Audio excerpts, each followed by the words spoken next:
Welcome, my constant reader friends. I'm Tad, and this is Tad Reads Books and Stuff.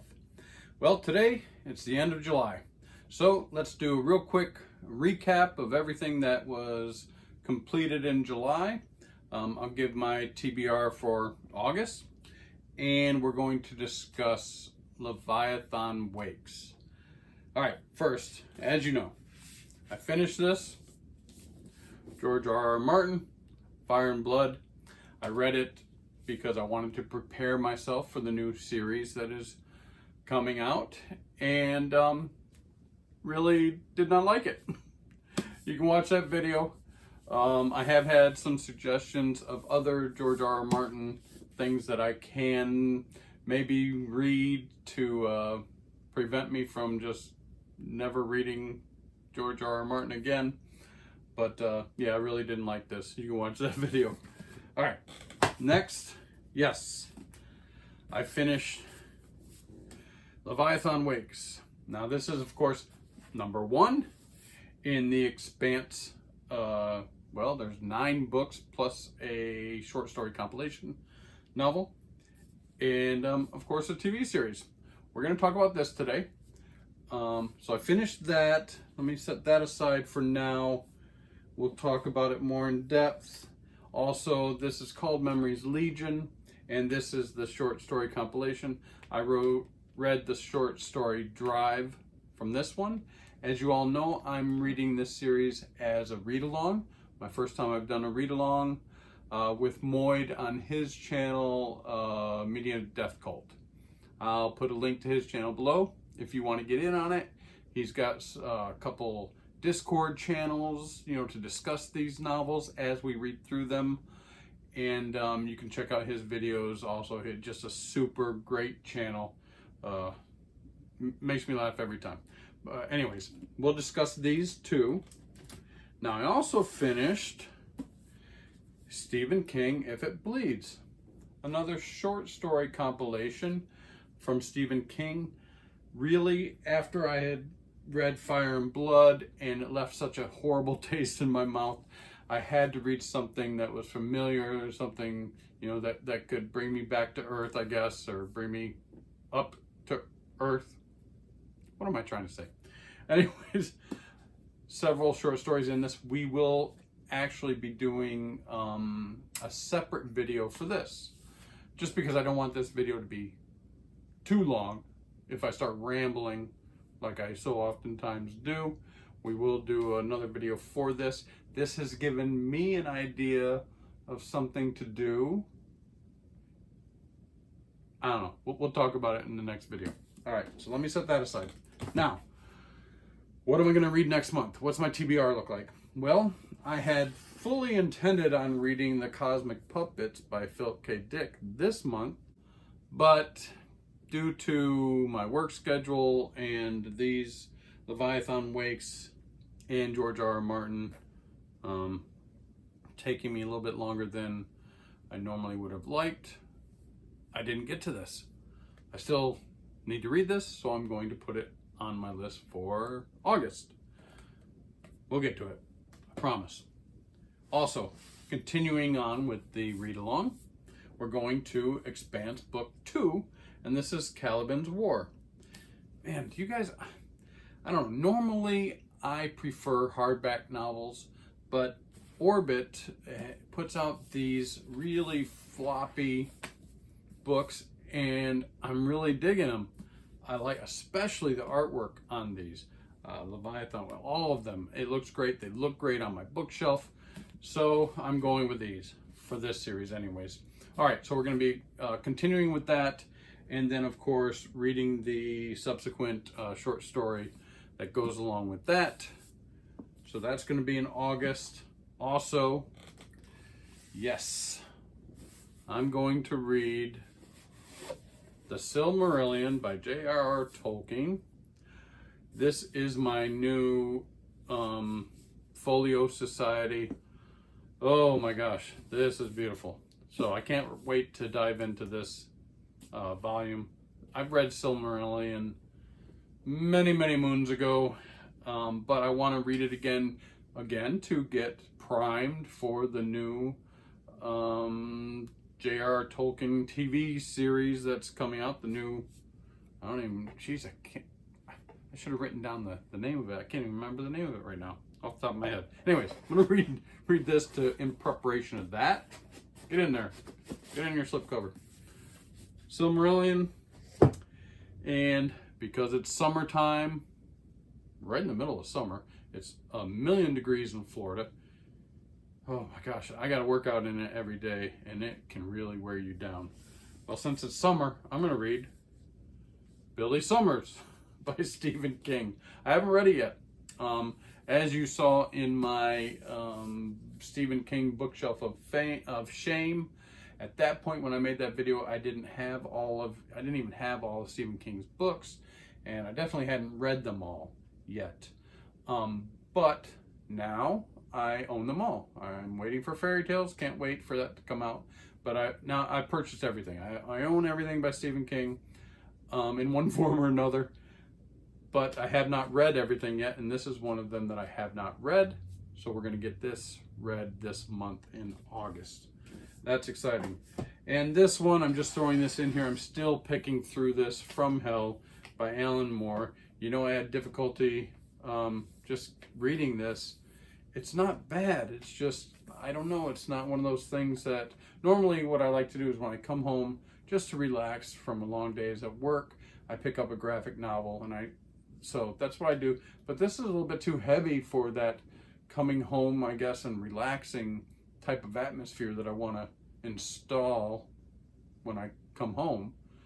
It's just a little too heavy, and I think that's maybe another reason why I couldn't get through it, and I set it aside. So I'm just going to pick my way through this ongoing until I get it finished, and of course then we'll talk about it when I get it finished. All right, so that's what I've read this month. That's what I'm going to read next month. Let's talk about Leviathan Wakes. Now, let's get the numbers out of the way. This, of course, is the #1 in the Expanse series. It says James S.A. Corey, but everyone knows that that is the name, a pseudonym for the two authors, Daniel Abraham and Ty Frank. This was originally published in June of 2011. So, geez, I'm 11 years. I don't know. Don't ask me. It took me 11 years to start reading it. It took Moid giving me the impetus to start reading it. But this volume has 561 pages. On Goodreads, it was a 4.28, which is decent. I will tell you that I gave it a 5. So I guess I'm giving it away. I freaking love this book. Yeah, it's like the 9th book so far that I gave a 5 to. I don't often give a 5 out, but 9 5s this year so far is, I think, pretty good in my book. So Leviathan Wakes. If you haven't seen the TV series, let me say something. This is weird. Normally, I would say almost exclusively, I prefer reading the books or the novels or the series of things before I watch them anyways, on TV or at the movies. I do prefer reading the novels first. In this instance, I actually watched the TV series first, and now just this month started reading it. So it's a little bit backwards for me. I think it was actually the best way to go with this.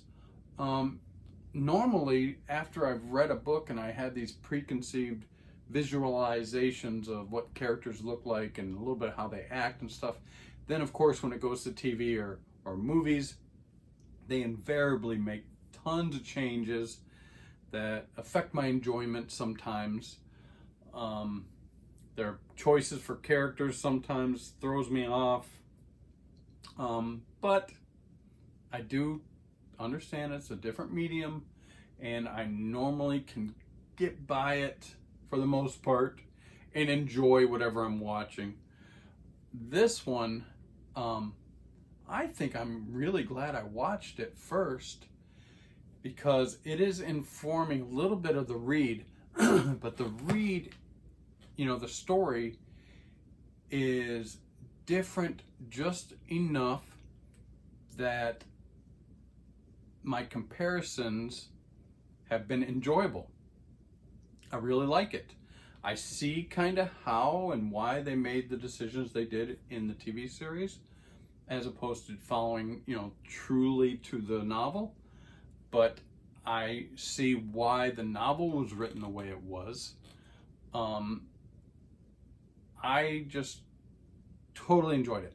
First off, the pacing is great. This is, if some of you are sitting on the fence out there, I know there's a lot of people who sometimes shy away from sci-fi because they think it's going to be too scientific, too mathematical, too, dry.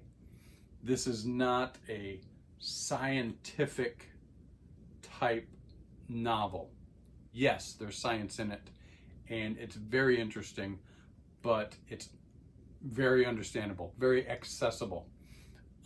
The flow, the way these two people write together is seamless. From what I've researched since I've read the book, I don't like to do a lot of research before I read a book, because I kind of like to be surprised. But from my research since, it seems that it appears that one of the writers wrote the Holden chapters, and the other one wrote the Miller chapters, and I'm sure they collaborated together too, but I didn't really see that big of a difference. Like when I read, I like The Talisman, Stephen King and Peter Straub, you could almost tell exactly who was writing, and I don't think it worked very well in Talisman and in Black House. But in this one, it works great. It's almost seamless. So the flow is really nice. The pacing is great. The science isn't too heavy. There's some comedy in it. I think the character development, although a little, I don't know what I want to say, stayed and true. I mean, there is character development, but they're very delineated. I mean, you can tell the type of person that these people are. Of course, Miller, drunk, alcoholic, cop, investigator, lost his wife, very, very typical. Holden is a holier than thou, captain of the ship, carries the weight of the world on his shoulders, and lets everyone know. Probably my least favorite character in the whole series, but actually better than the TV series, to be honest with you. But yeah, they're there, and they each serve a purpose. I don't think they're overly done. I don't think it's too dry. I think it's, Amos is a big, hulking, mean man you don't want to mess with in a bar fight. Whatever. Naomi is the person that just, is the smartest person in the room. I didn't mind it, but it's there. It is there. But again, the story flows so smoothly that you are like on a ride. You start reading this, it's hard to put down. It's one of those books that all of a sudden you look at the clock, you start reading at 9 o'clock at night, you look at the clock and it's midnight, and you still want to keep reading. That's how I felt about this novel. Loved it. There is some politics in here, which a lot of people that I've read now doing some research don't like. Many people that do read science fiction like the science, the hard science in their novels.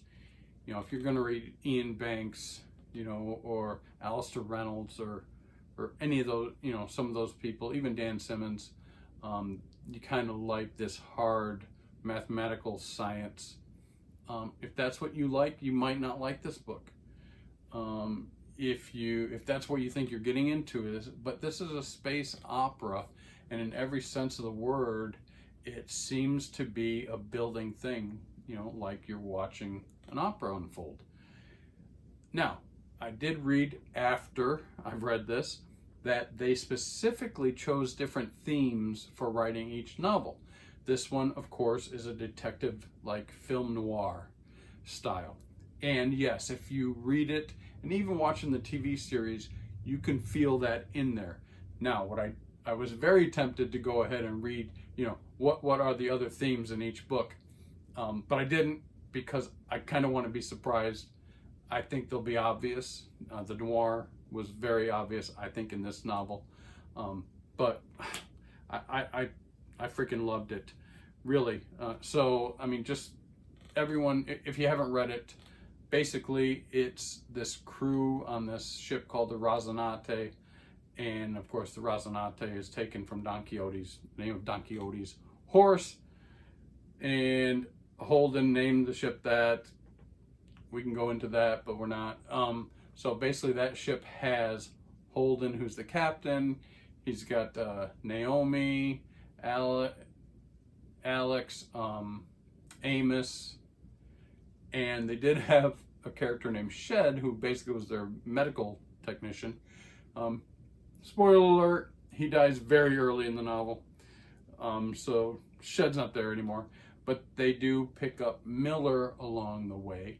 And Miller, of course, as I alluded to earlier, is a kind of aging, alcoholic, loser detective on Sirius.